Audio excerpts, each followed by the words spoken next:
Bien chers frères et sœurs dans le Christ,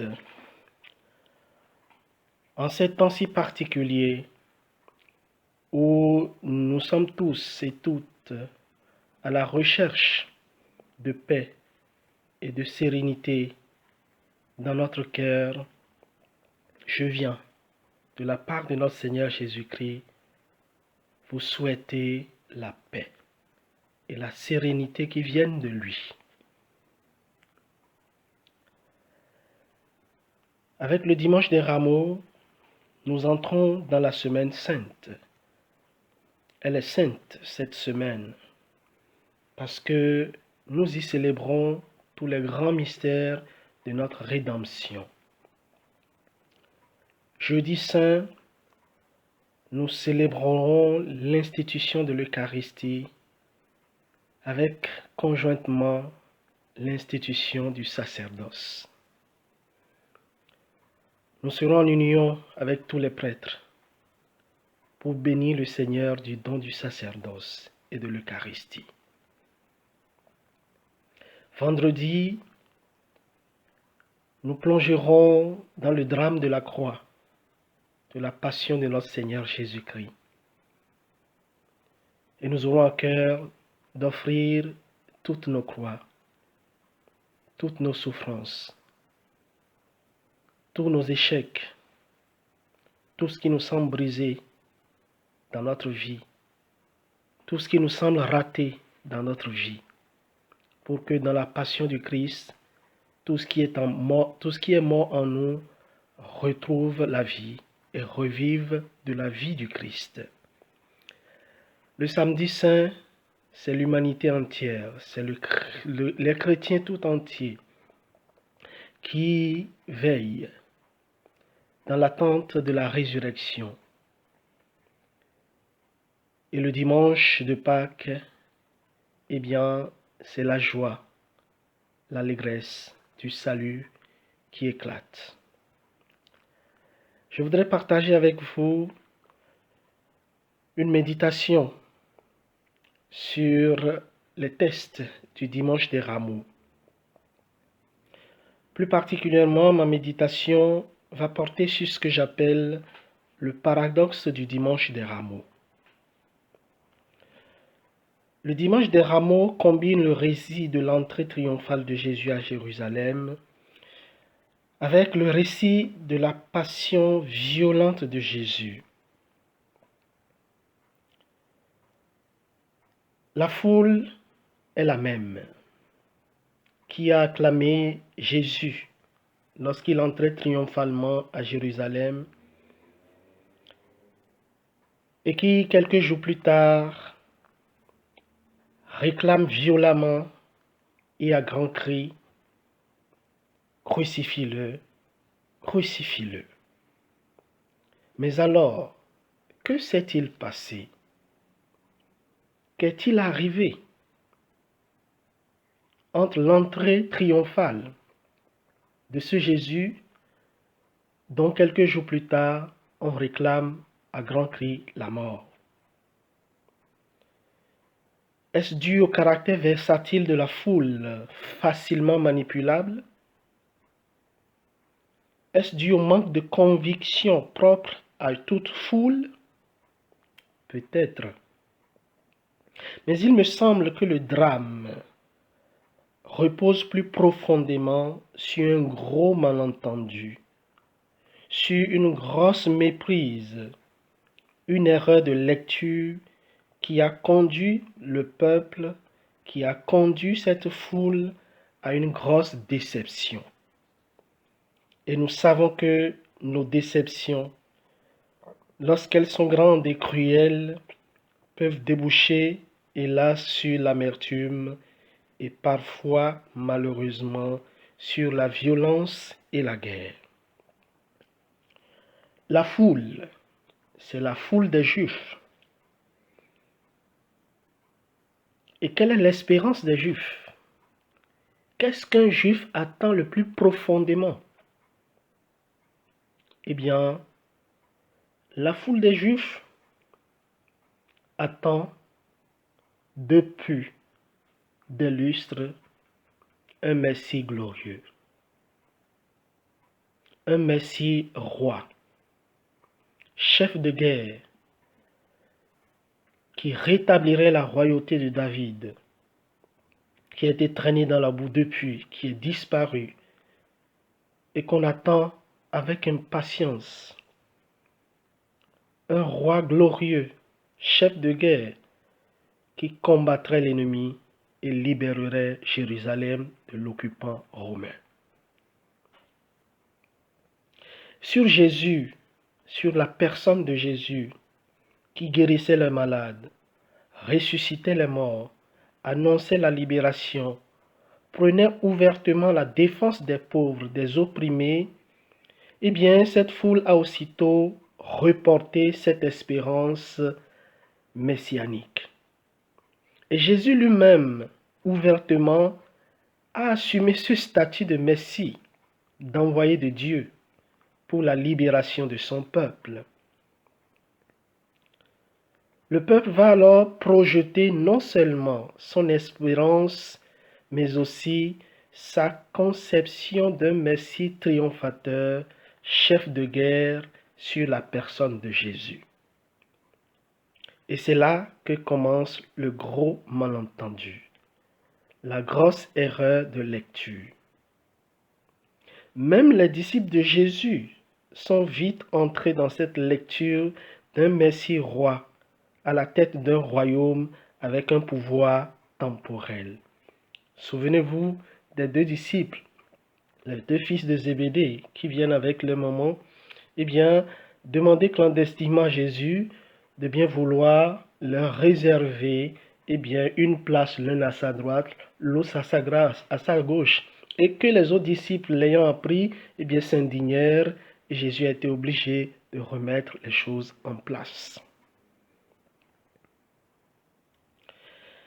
Et pourtant, Jésus a souvent refusé d'endosser ce rôle de roi à la puissance militaire. Il n'a jamais voulu d'autre force que celle de l'amour. Le malentendu a traîné, a persisté et a atteint son sommet avec l'entrée triomphale de Jésus à Jérusalem. Pour beaucoup de ceux qui le suivaient en ce moment, c'est bientôt la révolution qui rétablira la royauté de David.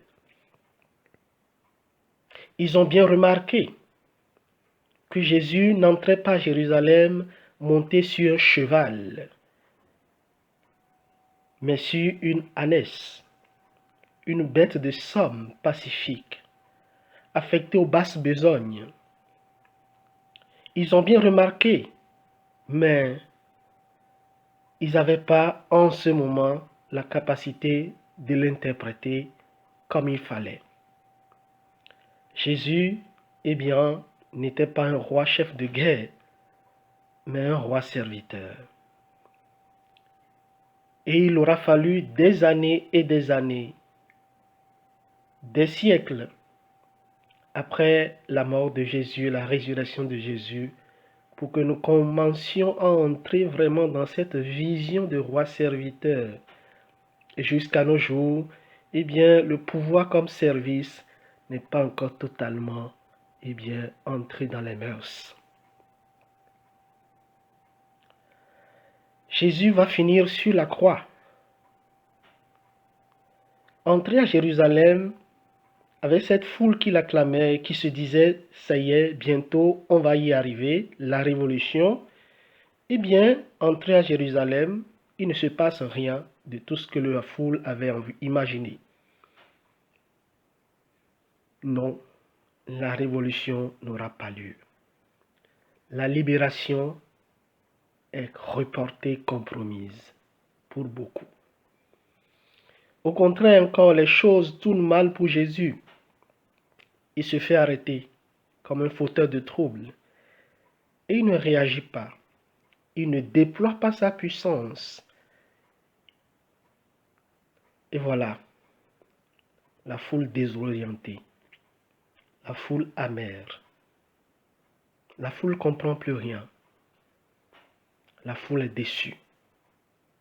Jésus n'était donc pas le Messie attendu. La déception est cruelle pour beaucoup. Il n'y a peut-être qu'une petite poignée qui espérait encore quelque chose. La déception est donc cruelle et la réaction violente. Crucifie-le, crucifie-le. C'est le seul verdict à la hauteur de la déception. Chers amis, il me semble que notre histoire avec Dieu est parfois sujette à des malentendus, source de déception et d'amertume. Nous pouvons facilement tourner dos à Dieu, à Jésus, à l'Église, parce que nous avons l'impression d'avoir été trahis par lui. Parce que Dieu n'a pas été au rendez-vous que nous lui avons fixé. Parce qu'il n'a pas répondu présent au moment où nous l'appelions. Oui.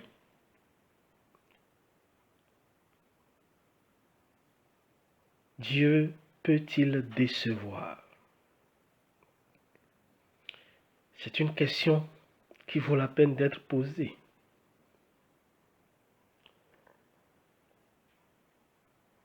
Dieu peut-il décevoir? Non. Mais à condition que nous nous armions de patience. À condition de ne pas imposer à Dieu notre temps à nous. À condition de renoncer à rester les maîtres du jeu et du temps. Vous savez, la plupart de ceux que nous rencontrons et qui disent « Moi, je ne crois pas en Dieu, Dieu n'existe pas », lorsque vous grattez, lorsque vous creusez, eh bien, ce n'est pas des gens qui ne croient pas en Dieu. C'est des gens qui ont des conflits avec Dieu. C'est des gens qui ont des comptes à régler avec Dieu. Parce qu'ils se sentent déçus. Parce qu'ils ont fixé rendez-vous à Dieu à 9 heures. Et Dieu n'est pas venu à 9 heures. Mais ils n'ont pas eu la patience d'attendre Dieu qui a prévu d'arriver à 15 heures. Et c'est là tout l'enjeu de ce que nous appelons la foi. La foi, eh bien, c'est cette confiance presque aveugle, je dirais d'ailleurs aveugle en Dieu. Nous entrons dans la semaine sainte, confinés, chacun à la maison. La foi n'est pas confinée. Notre relation avec Dieu n'est pas gelée, confinée. Nous pouvons continuer, eh bien, à faire confiance à Dieu en le suppliant toujours, d'augmenter en nous cette capacité de savoir attendre son heure. L'heure de Dieu, c'est certainement la meilleure. Et lorsque nous décidons, nous,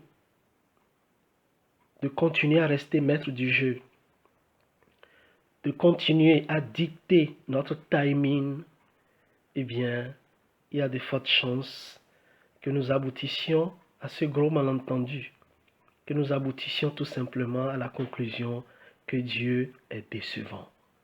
Et pourtant, Dieu n'est pas décevant si nous sommes patients. Dieu n'est pas décevant si nous acceptions de lâcher prise.